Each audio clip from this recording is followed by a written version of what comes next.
How did Uber expand so aggressively? Italy took extreme steps to aggressively expand worldwide. That's according to a bombshell investigation that journalists have dubbed the Uber Files. It alleges Uber exploited violence against drivers to pressure politicians and used stealth technology to fend off government investigations. At the center of this scandal is this man, Mark McGann.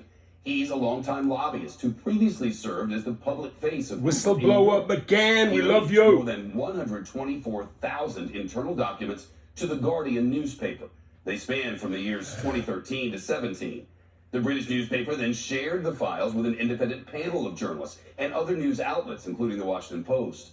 In one example, Uber allegedly used a so-called kill switch that cut access to the company's servers and blocked the authorities from getting evidence during raids on its offices in at least 6 countries.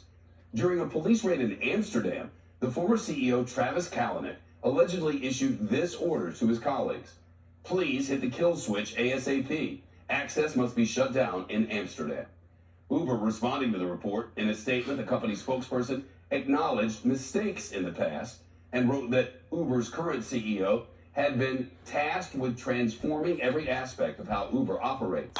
When we say Uber is a different company today, we mean it. Literally 90% of current employees joined after Dara Khosrowshahi became CEO. Aaron Davis now, he's an investigative reporter for the Washington Post. Aaron, could Uber and its former CEO get themselves into legal trouble with this? I hope so. That is a big question in Europe, where there are obviously a lot of this document haul was based, and there were already extensive legal issues that Uber was involved with there. There are definitely some very strict rules about corporate governance and false advertising, and we will find out now if those come into play, or if some of those investigations that were thwarted at the time, if any aggressive prosecutors in those countries seek to reopen those. Because there were times that we found where police literally entered Uber's office, raided it in Paris and the Netherlands, and as they walked in, the computers were going dark. Because in a matter of seconds, they could issue this order in San Francisco and isolate and cut off all the computers and devices in an office, because they knew that they were in many cases operating illegally, or at least in violation of court orders in those countries. These Uber files describe really massive spending on lobbying efforts around the world.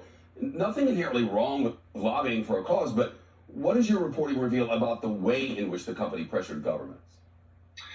Well, that's interesting. And, you're right. I mean, $90 million was the figure in 2016 alone. To put that in perspective, that's more than all of the major tech companies in the United States used to lobby the U.S. government last year. Wow. And a lot of this was based overseas at those times. And a lot of it we found was kind of this large network of media specialists that they had. They had databases where they were keeping tabs on thousands of lawmakers and influencers around the country, different countries that they were operating in, to see if they could either be opportunities to exploit, to try to increase the popularity of Uber, or if they were a lawmaker who was threatening to shut down Uber, what they could do to neutralize that lawmaker politically or otherwise. And then there was this point in time in early 2016, or really at the end of 2015, where their back was up against the wall. They were in trouble in a lot of countries,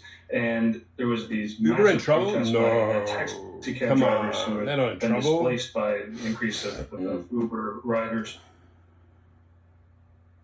And there began to be violent confrontations between these taxi drivers and Uber drivers. And Uber decided to start to try to capitalize and leverage on those attacks and to draw attention to them. They would leak documents that sometimes weren't public to the media to try to make negative attention for the taxi industry. They would use these attacks to try to immediately get in the face of lawmakers. You have to take a side with us and against the taxis. Yeah. And then there was this one episode in Paris in January 2016 where there were very violent protests, to the point where Uber managers in the country had left their headquarters and were working out of a nondescript office. Wow. And while that was going on, Travis Kalanick, the former CEO, kind of fumed about this defensive posture that the company was in and wanted a counter protest. He's like, can we get 15,000 drivers in the streets? They were aggressive. And in this text message that's among those 124,000 documents, he's told that could be dangerous.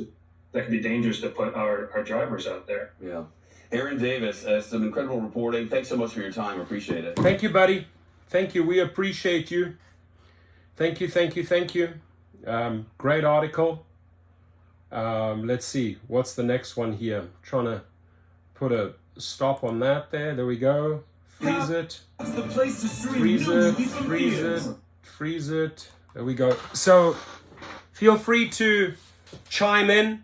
Let us know what you think. Have you actually heard of the Uber files? Have you come across the story? It's juicy. It's real. And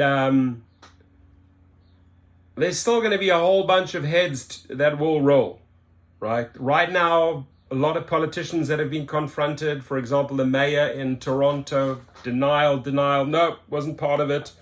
They're all denying not being part of it. Fact is, they got caught with their pants and panties down. End of story, right? No denying.